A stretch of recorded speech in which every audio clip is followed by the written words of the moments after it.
শুভ সকাল বন্ধুরা, কেমন আছেন সবাই? আশা করি যে যেখানে আছেন সবাই খুব ভালো আছেন ও সুস্থ আছেন। আমরাও ভালো আছি। লাইফস্টাইল উইথ সুতোপার নতুন একটি ব্লগে আপনাদের সকলকে স্বাগত জানাই।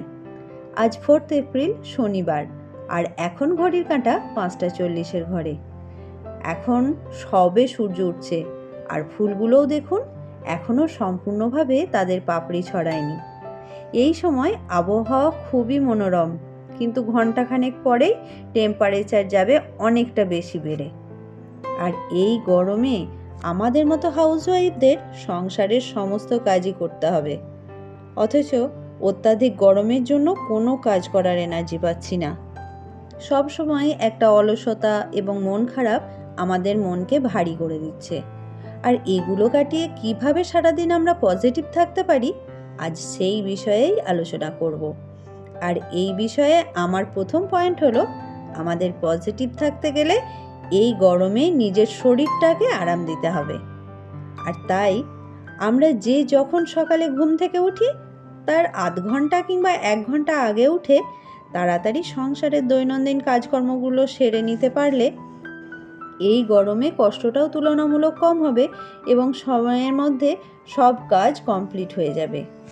আর সময়ের আগে ঘুম থেকে উঠলে বাচ্চা এবং বাড়ির অন্যান্য সদস্যরা যদি ঘুমিয়ে থাকে, তাহলে ফ্রিলি কাজগুলোও সেরে নেওয়া যায়। এছাড়া একটু সকালে উঠে কাজকর্মগুলো করে নিতে পারলে কষ্ট যেমন কম হবে, তেমনি বেশ কিছুটা সময়ও পাওয়া যাবে। আপনাদের সাথে গল্প করতে করতে গাছে জল দেওয়া, পুজো করা সবই হয়ে গেল। আর এখন আসলাম বাবুর ঘরটা পরিষ্কার করে নিতে।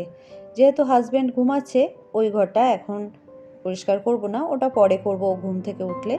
আর বাবুর ঘরটা একটু পরিষ্কার করে রেখে দিই। যতই চেয়ার, টেবিল, কম্পিউটার এগুলো ঢাকা দিয়ে রেখে দিই, কিন্তু ধুলো ঠিক পড়ে যায়। তাই জন্য 2 দিন 1 দিন অন্তরই এগুলো পরিষ্কার করতে হয়। আর বেশি দিন রেখে দিলে জিনিসগুলোও বাজে হয়ে যায়। আর এখন পরিষ্কার করে একটু ঢাকাও দিয়ে রাখবো। এখন আসি দ্বিতীয় পয়েন্টে। দিনভর পজিটিভ থাকতে গেলে নিজেকে আগে ভালো থাকতে হবে। অনেক সময় হয় সংসারের কাজকর্ম এবং পরিবারের মানুষগুলোকে নিয়ে এতটাই ব্যস্ত হয়ে পড়ি যে নিজের কথা চিন্তা করার সময় থাকে না। ফলত আমরা ঠিকঠাক সময়ে খাবার খাই না, যার জন্য অনেক শারীরিক সমস্যা দেখা দেয়। তাই আমাদের যেমন সংসার সামলাতে হবে, তেমনি নিজেকেও সময় দিতে হবে। তার জন্য ঠিকঠাক সময়ে খাওয়া দাওয়া করতে হবে এবং সুস্থ থাকতে হবে। সকাল থেকে দৈনন্দিন কাজকর্ম তাড়াতাড়ি করার ফলে আমরা যে সময়টা পেলাম, সেই সময়টা সম্পূর্ণ নিজের জন্য রাখবো। আর এই সময়টুকু নিজের ইচ্ছা মতো কাটাবো। যেমন একটু হয়তো নিজের স্কিন কেয়ার করলাম, কিংবা একটু নেল পালিশ পরলাম, অথবা একটু গান শুনলাম, বই পড়লাম, কিংবা রেস্ট নিলাম। মোদ্দা কথা হলো, যার যেভাবে ভালো লাগে কাটান এই সময়টা, তাহলে দেখবেন নিজের মনটাই ভালো লাগছে। তবে আমার মনে হয় নিজের প্রতি একটু যত্ন নিলে, নিজেকে একটু সুন্দর করে তুললে কনফিডেন্স লেভেলটাও বাড়ে, আর ভিতর থেকে একটা পজিটিভ ফিলিংস হয়। আর এটা ছিল আমার তৃতীয় পয়েন্ট। এখন রান্নাঘরে চলে এসেছি, একটু চা বানিয়ে নেব। চা করার আগে রান্নাঘরের ওভেন এবং কিচেন টপটা একটু না পরিষ্কার করে নিলে বেশ ভালো লাগে না। তাই কিচেন টপটা পরিষ্কার করে নিজের জন্য চা বসাতে যাব, তখন হাজব্যান্ড উঠে পড়ল, সেও চা খাবে। তাই একসাথে দুজনের চাই বসিয়ে দিলাম। আর এদিকে ডাইনিং টেবিলটাও একটু মুছে পরিষ্কার করে নিলাম। আর আমি সকালে টিভিতে ঠাকুরের নাম গান শুনতে শুনতে কাজ করি। আপনারাও যে ধরনের গান পছন্দ করেন, টিভিতে কিংবা মোবাইলে গান শুনতে শুনতে কাজ করতে পারেন। আর গান শুনতে শুনতে কাজ করলে কাজগুলো করতে আমাদের বোর ফিল হয় না। এই কথাগুলো হয়তো আমরা সবাই জানি, কিন্তু করা হয়ে ওঠে না, বা গানটা চালানো হয়ে ওঠে না। তো একবার এইভাবে করে দেখবেন, ভালো লাগবে। আর দিনভর নিজেকে পজিটিভ রাখার যে উপায় আমরা আলোচনা করছি, তার চতুর্থ পয়েন্ট হলো ঘরবাড়ি একটু গুছিয়ে রাখা।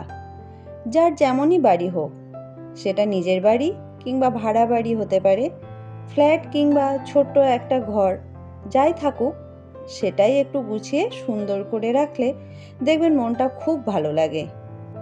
যদি সম্ভব হয় তাহলে মাঝে মাঝে ফার্নিচারগুলোর স্থান পরিবর্তন করে রাখলেও ঘরটা বেশ অন্যরকম দেখতে লাগে।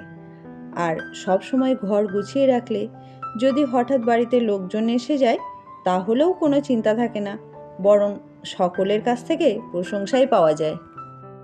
আর সকলের কাছ থেকে প্রশংসা পেতে কার না ভালো লাগে বলুন, তাই না?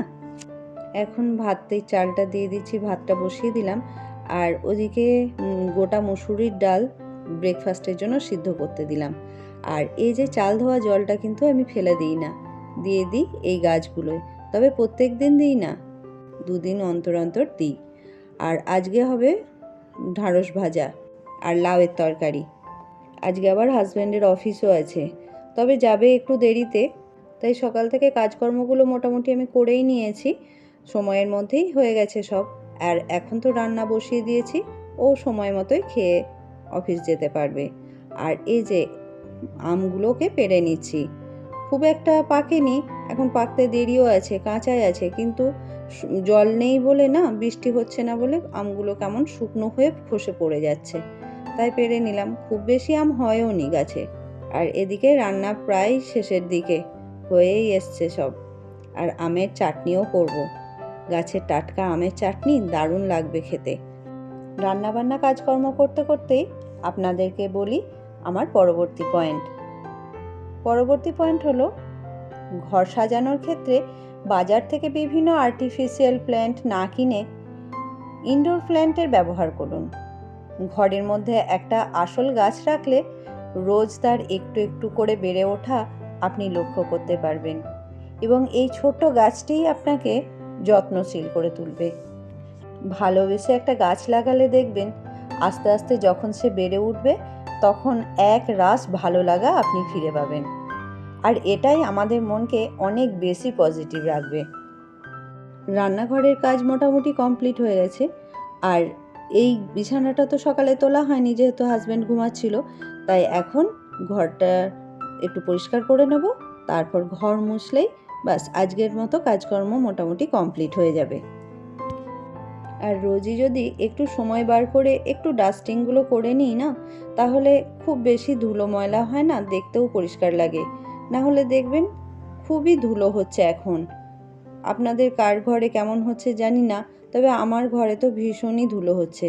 যদি একদিন মোছাটা স্কিপ করে যায়, মানে ডাস্টিংটা স্কিপ করে যায়, তাহলেই দেখি একদম সাদা হয়ে গেছে ঘরদোর। আর কাজকর্ম করতে করতে চলুন আমরা আলোচনা করে নিই আমাদের 6th পয়েন্ট, বা আজকের মতো শেষ পয়েন্ট। আর সেটা হলো নিজেকে সুস্থ রাখা। আর তার জন্য আমাদের শরীরচর্চা ভীষণভাবে জরুরি। অনেকেরই হয়তো ব্যায়াম কিংবা যোগাসন করতে অসুবিধা হয়, তারা ওয়াকিং করবেন অথবা প্রাণায়াম করবেন, কিংবা ফ্রি হ্যান্ড এক্সারসাইজও করতে পারেন। তাতেও আমাদের শরীরের জন্য কিন্তু অনেক উপকার হবে। তাই যে যেভাবে পারেন একটু শরীরচর্চা করবেন, তাতে আমরা শারীরিকভাবে অনেকটা ফিট থাকতে পারি। আর শরীর সুস্থ থাকলে মনও ভালো থাকবে। শরীর মন দুই ঠিক থাকলে আমরা পজিটিভলি বাকি সমস্ত কাজ করতে পারবো। আর আপনাদের সাথে গল্প করতে করতে কিন্তু আমিও কাজগুলো কমপ্লিট করে নিচ্ছি। আর আমি এভাবেই সারাদিন পজিটিভ থাকার চেষ্টা করি।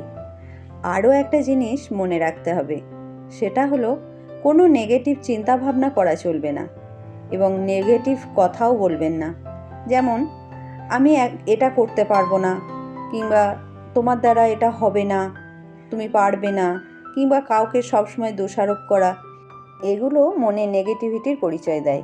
তাই এই ধরনের চিন্তাভাবনা আমাদের মন থেকে দূর করতে হবে, তাহলেই আমরা পজিটিভ থাকতে পারবো। আশা করি এই বিষয়ে আমি আমার বক্তব্য আপনাদের বোঝাতে পেরেছি। তাহলে বন্ধুরা, আজ এই পর্যন্তই। যদি ভিডিওটা ভালো লাগে লাইক, শেয়ার অ্যান্ড সাবস্ক্রাইব করতে ভুলবেন না। দেখা হবে আবার আমার নতুন একটি ভিডিওতে। ততক্ষণ সবাই ভালো থাকবেন, সুস্থ থাকবেন, সাবধানে থাকবেন, আর সবাই পজিটিভ থাকবেন।